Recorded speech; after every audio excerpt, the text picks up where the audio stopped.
Today, we're gonna talk about a gimbal I never thought Zhiyun would release. I know there are just so many gimbals out there. We could probably start playing like gimbal trivia at this point. So this gimbal comes somewhere between Crane M2 and Crane M3. And that gimbal is Crane M2S. And the S stands for stubby. Well, this used to be Crane M2S. So if you saw my last video, I uploaded right before this one. You know exactly what happened to this gimbal. But there is actually purpose behind why I'm showing you this. So we'll talk more about that accident towards the end of the video. But this is the real Crane M2S. And because it's so similar to Crane M3, I figure I'll do a little comparison video between these two and talk about pros and cons of this gimbal. And as usual, when I talk about the cons, aka the limitation you should be aware of, I'm gonna talk about the solutions around that. And I'm gonna kind of skip the basics of Crane M3 because I made a whole entire video about it right here if you guys want to watch that. But I do want to talk about a change they made since the launch of this gimbal, which kind of took me by surprise, so I'm gonna address that. But first,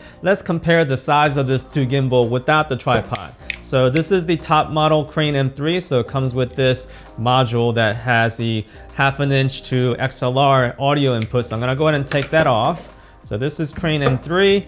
And by the way, this is not the tripod that comes with Crane M2S. I lost mine. Oh, we'll talk more about that later, but I'm gonna go ahead and take this off. So this is the size comparison between Crane M3 and Crane M2S. And as you can see, it's pretty much the same in terms of the profile. The only thing is that Crane M3 is a little bit thicker and the arm just a little bit longer. But in terms of how much space it takes up on your backpack, it's about the same. Now, when you hold it up though, there's a significant difference because this gimbal weighs 700 grams versus this gimbal weighs 549 grams. So there's definitely weight difference because the top model Crane M3, yeah, this is all metal right here. Whereas in Crane M2S, this is all plastic. And even the plastic, Crane M3, it's like a little bit more solid plastic compared to, not that the Crane M2S is like bad plastic, it's just really lighter and thinner. So starting from the top of the gimbal, I'm gonna work my way down, describing each of the difference and maybe the quality difference between these two.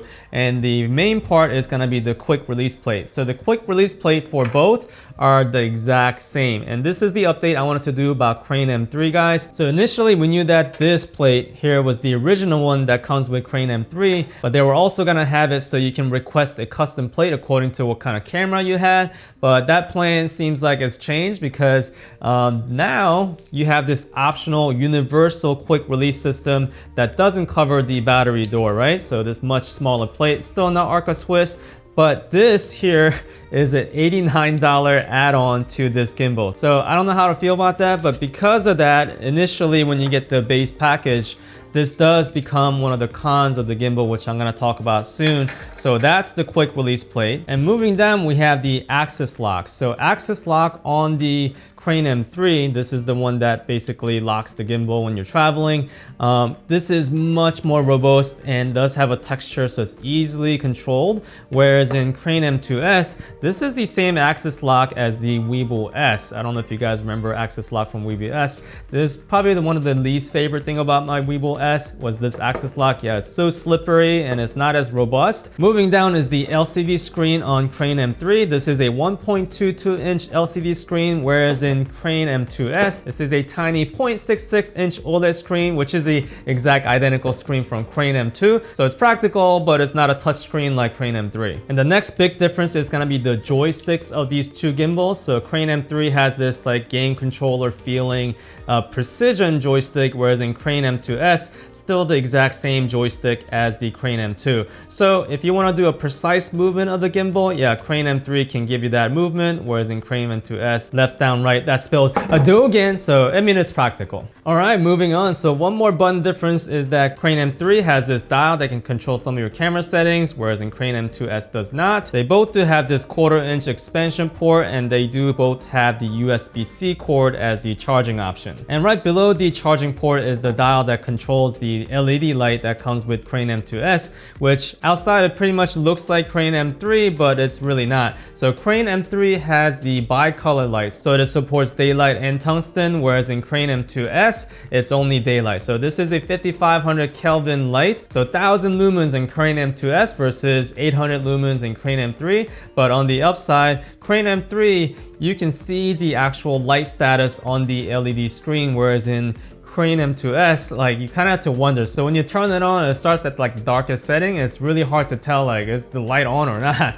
So you kind of have to like face the camera and check. Whereas in Crane M3, you know right away what brightness you're at and even what color temperature the light that is right now. And just like Crane M3, it does ship with these magnetic gel colors since it's not RGB. So you can just pop that in there and it changes to whatever color you like. There's 4 different colors, so that's kind of cool still. So to support that LED light, both of these gimbal have to have a pretty decent battery, and they do. So both of these gimbal have 1150 milliamp per hour battery that are built in that can be also charged while using it. So the Crane M2S battery is rated at 10 hours and 35 minutes, not 30 minutes, 35 minutes, that's what it says. And Crane M3 is rated at 8 hours. So the payload on Crane M3 is a little bit higher, so Zhiyun describes this as a motor that can handle a full-frame Sony a7S III with the Zeiss 24-70 f4. Whole entire setup on that I calculated to be 1,040 grams. So that's pretty impressive. Now Crane M2S, it says that it can support up to full-frame a7S III with smaller prime, but guys, in reality, because the cradle space is so small, the max payload I could practically put on was a Sony a7S III with the 24mm f2.8 G lens, and that barely clears the eyepiece. So that's gonna be like the maximum weight I really put on, because you really lose the range of motion when you put larger lens. Yes, it can handle it, but yeah, it's really annoying when you go under slow mode and your eyepiece start hitting your gimbal. And you might be wondering, why did Zhiyun make Crane M2S then? And the reason is there's a huge price difference. So Crane M2S starts at $269, whereas in Crane M3 starts at $369. So humongous difference. Now because of that problem, ironically, Zhiyun did offer my viewers 10% coupon, a permanent coupon for Crane M3, so that's in the description. So that does like narrow down the gap a little bit, but the real reason why Crane M2S really exists is a good price point. But still, there are some pros with this gimbal. So because this gimbal is just so light, I am able to put this on a monopod, even a smaller travel monopod, and do that fake crane move with this gimbal easily. Yeah, so that shot was from wedding I was filming with MVU Films, and we actually went to Texas to film that. And in the airplane, in my backpack, I had 2 gimbals. I had this one and I also had Weebill S. And because the weight of this gimbal is so light, I didn't even really notice the difference of having this. So that's a pro. Another pro might be because this gimbal is such a simple gimbal, it's really easy when you're a beginner user. All the gimbal modes such as like pan, follow, like lock, POV, they're all controlled by this one single button. The M button controls that, and the menu is relatively simple to use. If you know how to use Sony menu, like yeah, this is a breeze. All right, so let's talk about the cons of this gimbal, aka the limitation you should be aware of. So I mentioned this tripod, why I have this one instead of that little stubby one that comes with the gimbal. Yeah, that's actually one of the cons, as in if you put a full frame camera on top of this gimbal, that little stubby tripod is really not strong enough to really hold that securely. So I'm not so mad I lost that. So this gimbal tripod is from Zhiyun's official store. I got this like 3 years ago and it's still pretty stiff and holding it great. So this fits perfectly on Crane M2S.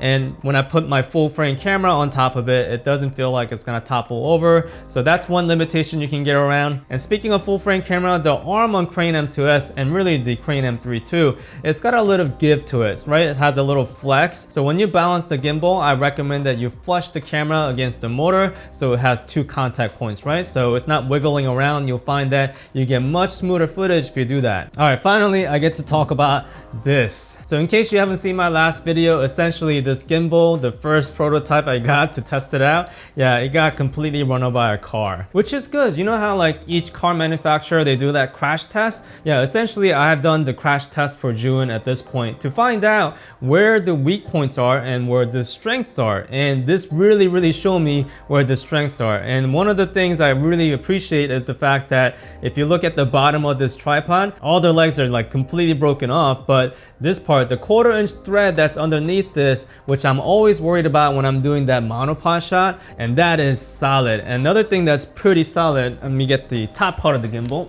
Yeah, this is like really sad. So if you also notice, I have a magic arm attached to this top part of the gimbal, and notice that the magic arm is completely crushed. But yeah, that 1/4" expansion port that's at the top, which I'm also worried about when I'm attaching accessories, yeah, that did not come off at all or crack. I mean, like that's still in there intact. So there is one weak part or Achilles heel on this gimbal you should be aware of. I don't know if you guys can see it, but the whole entire upper arm is held by these two screws, which is attached to this plastic piece right here. Yeah, this whole entire thing just snapped off because of it. And I'm telling you guys this, not that you're gonna like run your gimbal over with the car, but when you're traveling and you put this in a backpack and you don't have any weight supporting the middle where the arm is meeting the actual body, yeah, and you sit on your backpack by accident, this thing is going to snap. So I'm trying to save you guys from that. Make sure when you put this in a backpack, know that that is the weakest link here, and just put something underneath. But rather, if you really want, if you get the combo package, it does ship with this really nice little carry-on case, which is exactly same as the Crane M3 actually. So that is an option also. So the question is, who is Crane M2S really for? And that is anyone who's like really starting out, who's really under a budget and they don't want to get like phone gimbal and a camera gimbal. So Crane M2S, yeah, same as Crane M3, ships with this really nice like phone holder. So that's one scenario. Another scenario might be like people like me who also has a full frame camera gimbal, but I also like to vlog a lot and I cannot vlog for the life of me with Crane 2S. I mean that if you can hold that gimbal for more than 2 minutes, like good for you. But I need a smaller gimbal when I vlog, and this is perfect. It packs in my backpack lightly, so I'm definitely gonna use this going forward. Now if you do not like that creaky cheap plastic feeling, Crane M3 is probably the way to go, along with the fact that if you really enjoy using like an XLR mic with the gimbal somehow, yeah, this is the solution. I know I didn't cover like every single topic about this gimbal. I mean, this video is probably already getting pretty long, but if you guys have any questions, let me know in the comments below. I try my best to answer every single questions and comments within first 2 days of the video launching. After that, it gets really hard to catch up. But if you hit that notification bell, yeah, you should be able to catch me when the video is launching. Now, I saved the sample footage of Crane M2S until the end, and a couple things to note here. These are tiny gimbals, guys. Because the arm is so short and the weight of the gimbal is so light, yeah, it's gonna have that up and down movement unless you do that ninja walk. So when you look at that footage, it's gonna look so smooth, but know that I am doing the ninja walk. But you can tell when I start to turn, the gimbal algorithm has come a long way to make that smooth turn without making it too jerky. So in that manner, both of these gimbals do a fantastic job. So enjoy the footage. Until next time, guys, stay stable.